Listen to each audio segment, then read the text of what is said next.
नमस्कार दोस्तों। कहानियों की श्रृंखला में आज सुनेंगे मालती जोशी जी की कहानी एक शहादत एक फ़लसफ़ा। लेकिन उससे पहले मेरा आपसे विनम्र अनुरोध है कि अगर मेरे द्वारा सुनाई हुई कहानियाँ आपको अच्छी लगती हैं तो मेरे चैनल को सब्सक्राइब ज़रूर करें, लाइक करें और अपने दोस्तों और परिचितों में शेयर भी करें। बेल आइकन दबाना बिल्कुल भी ना भूलें। आज सुनिए एक शहादत एक फ़लसफ़ा। 2 बज चुके हैं। रात की निस्तब्धता में रजनी के हल्के से शब्द भी भारी लग उठे। क्या मुझे घड़ी देखना नहीं आता जो बार बार बतलाया जा रहा है? अनिल ने खींच कर कहा। रजनी सहम कर चुप हो गई। अनिल ठीक कह रहा था। पिछले 1 घंटे में वह 3 बार टोक चुकी थी, पर वह क्या करे? उसका मन भी तो नहीं मानता। आज शाम से ही वह अनमना सा है। क्लब भी नहीं गया, खाना भी ढंग से नहीं खा सका और तब से ऐसे ही मेज पकड़कर बैठा हुआ है। वह खूब जानती है कि वह पढ़ नहीं रहा है। सामने रखी पुस्तक के पन्ने हवा में फड़फड़ाकर ऐसे ही चुप हो जाते हैं जैसे रजनी की आवाज़ें। टेबल लैंप की धीमी रोशनी में अनिल की आकृति किसी मूर्ति की तरह लग रही थी। बिस्तर पर आ लेटता तो रजनी जिद करके उसका सिर दबा देती, तलवों में घी मल देती। पर वहाँ कुर्सी पर बैठा हुआ वह कितनी दूर, कितना पराया सा लग रहा था। खींच भले ही गया हो अनिल, पर रजनी की मनुहारों को उसके शरीर ने अनुभव किया और वह अलसाया सा आकर बिस्तर पर लेट गया और फिर देर रात गए तक छत की कड़ियाँ गिनता रहा। नींद की प्रतीक्षा में जब भी जबरदस्ती पलकों को मूंदने की चेष्टा करता, शकुन का चेहरा बार बार आंखों में उतर आता और इतने दिनों वह समझता रहा है कि वह उसे भूल चुका है, कि वह उससे इतनी ज़्यादा नफरत करता है कि दोबारा उसकी शक्ल भी नहीं देखना चाहेगा। पर आज शाम एक बार उसे देखते ही यह भ्रम टूट गया। वैसे घर से इतनी दूर यहाँ इंदौर में उसे देखने की कल्पना भी उसने नहीं की थी। सच पूछा जाए तो उसकी तमाम यादों से पीछा छुड़ाने के लिए ही उसने मेरठ छोड़ा था। आज भी अगर संभव होता तो वह बचकर निकल जाता, पर उसे मौका ही न मिला। रोज की तरह कॉलेज से लौटकर छावनी चौराहे पर पान खाने को रुका था, तभी पीछे से आवाज़ आई, अनिल। उसकी सांस जैसे पल भर को रुक गई। इस तरह से आवाज़ देने वाली एक ही व्यक्ति थी। उसने मुड़कर देखा, वही थी। उसने देखा और देखता ही रह गया। इन 4-5 वर्षों में उसका सौंदर्य जैसे और निखर आया था। शकुन ने परिचय कराते हुए जब उसका नाम लिया तब कहीं उसे भान आया और उसने साथ खड़े उस सुदर्शन व्यक्ति को देखा। ये हैं डॉक्टर कौशल, मेरे पति, शकुन कह रही थी।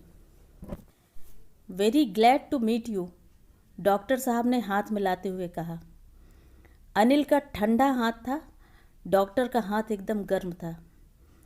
अगर स्पर्श से मनुष्य का स्वभाव जाना जा सकता है तो डॉक्टर निश्चित ही सहृदय व्यक्ति जान पड़े।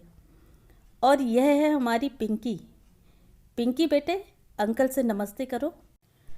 और एक गुलाब का फूल अनिल को देखकर मुस्कुरा दिया। शिष्टाचारवश अनिल को उसे गोद में उठाकर प्यार करना पड़ा। तब मन में बात आए बिना नहीं रह सकी, काश यह उसकी अपनी बच्ची होती।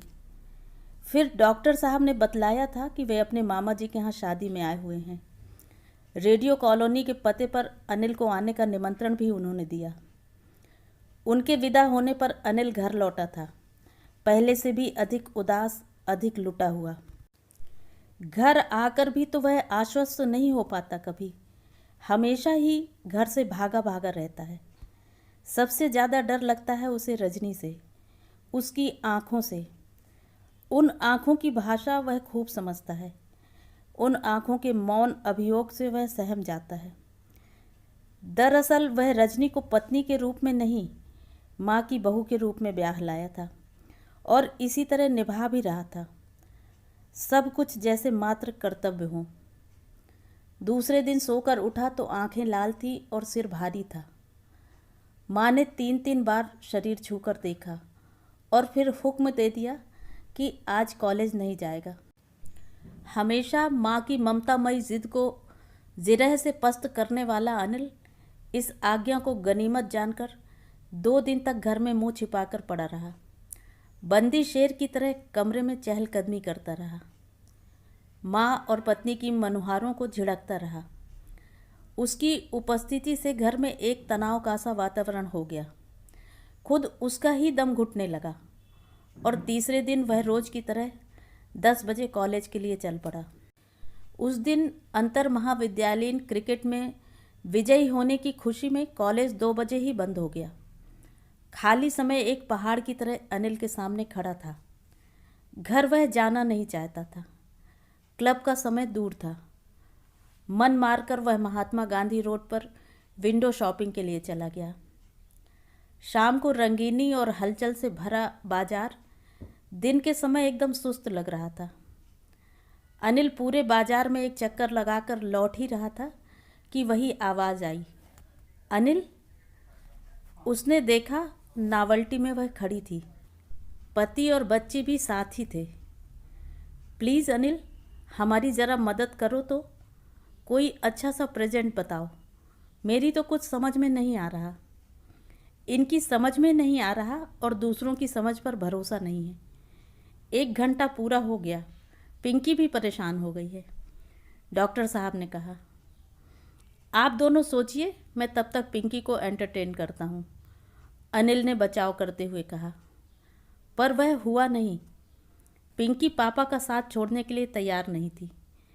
अंत में डॉक्टर साहब उसे लेकर टॉय सेंटर चले गए और शकुन ने फिर प्रेजेंट की खोजबीन प्रारंभ कर दी।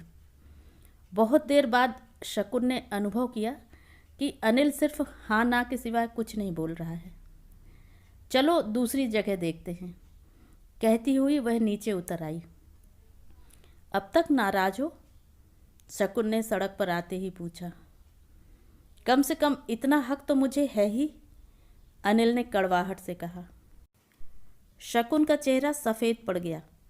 कुछ क्षण ऐसे ही बीत गए, फिर साहस बटोरकर शकुन ने कहा, तुम्हें मालूम है अनिल, मैं किस कदर मजबूर थी। मैंने प्लीज़ शकुन, फिर से वह सारी बातें मत दोहराओ। तुम्हारा वह आखिरी खत मुझे मुँह जवानी याद है, कहो तो सुनाऊं। अनिल के इस व्यंग को अनसुना कर शकुन ने कहा, फिर भी तुमने मुझे माफ़ नहीं किया था। तुम्हें माफ़ तो कर दिया था, पर शायद अब अपने आप को कभी माफ़ न कर सकूँगा। क्यों? तुम पर विश्वास कर लेने के लिए शकुन। मजबूर लोग इस तरह खुश खुश नज़र नहीं आते। तुम्हें तो बधाई देने की इच्छा हो आती है। अनिल की इस बात से तिलमिला उठी थी शकुन, पर उतनी ही कटुता से बोली, तो तुम क्या चाहते हो? तुम्हारी तरह शहीदाना भाव चेहरे पर ओढ़कर फिरूं? फिर सहज होते हुए बोली, पीछे देखकर आगे की ओर चलना बहुत कठिन है अनिल, और जिस बात को याद रखने में कष्ट हो उसे भूलना ही अच्छा है। फिलॉसफी अच्छी है, काश कि हर कोई उसे अपना सकता। अनिल की आवाज़ में कटुता थी। देखो अनिल, सपनों के सहारे कोई कब तक जी सकता है? वे जो जिंदगी की वास्तविकताओं से टकराते ही टुकड़े टुकड़े हो जाते हैं। फिर क्या उन टुकड़ों को ही जिंदगी भर कलेजे से लगाए रखना चाहिए? मम्मी, भीड़ को चीरती पिंकी की आवाज़ आई। डॉक्टर साहब के कंधे पर बैठी वह अपनी नई गुड़िया के साथ खुश खुश चली आ रही थी। इन्हें देखो अनिल, इन सब बातों में इनका क्या दोष है? फिर इनके जीवन में विष घोलने का मुझे क्या अधिकार है? और फिर डॉक्टर साहब पास आ गए थे और शकुन का वाक्य अधूरा ही छूट गया था। अनिल ने कुछ औपचारिक बातें की, पिंकी के गाल थपथपाए और एक 5 का नोट उसके हाथों में देकर चलता बना, जैसे शकुन का और उसका संबंध इतना ही था। यदि वह यथार्थ का दम भर सकती है तो वही क्यों भावुक बने? घर लौटते हुए पूरे रास्ते उसका मन रोष से उफन रहा था। यह रोष अपने आप पर था या शकुन पर, उसे खुद पता नहीं चल रहा था। माँ के कमरे में जमी रामायण को देखकर समझ गया कि आज वह जल्दी ही घर लौट आया है। उन लोगों को डिस्टर्ब न करता हुआ वह चुपचाप कमरे में चला आया। कमरे में रजनी थी। उसे यूं अचानक आया देखकर बेतरह सकपका गई। हाथ की सिलाई उसने जल्दी जल्दी एक छोटे से सूटकेस में रखी और रसोई में भाग गई। अनिल कुछ देर तो मेज पर सिर टिकाए बैठा रहा, फिर अपने विचारों से त्रस्त होकर कमरे में चहलकदमी करता रहा। तभी उसकी दृष्टि उस छोटे से सूटकेस पर पड़ी। कौतूहलवश उसने सूटकेस खोला। ऊपर ही अधसिला लाल रंग का एक बेबी मनीला था। उसने उठाकर देखा, नीचे और भी नन्हे नन्हे कपड़े तहाकर रखे हुए थे। अनिल को मालूम था कि रजनी माँ बनने जा रही है, पर इसे लेकर अभी कोई बात मन में नहीं जागी थी। शायद माँ की इच्छा पूर्ण करने का भाव ही सर्वोपरि रहा है, पर आज मन उतना निर्लिप्त नहीं रह सका। उन रेशमी कपड़ों के स्पर्श से मन में एक रेशमी स्पंदन जागा। उसकी कल्पना में एक नन्हा मुन्ना आकर उभरा, जो उसका था, सिर्फ उसका। रजनी चाय लेकर आई। उस समय भी वह गोद में सूटकेस लिए पलंग पर बैठा था। रजनी ने हैरत से उसकी ओर देखा तो वह शरारतन मुस्कुराकर बोल उठा, चुपके चुपके बड़ी तैयारियां हो रही हैं। छोटा सा वाक्य था, पर रजनी लाज से भर उठी। आज पहली बार अनिल ने आने वाले मेहमान के लिए कुछ कहा था। इस कुछ कहने की मधुरता से वह बाहर भीतर भीग उठी। अनिल देर तक उस लाज भरे सौंदर्य को निहारता रहा।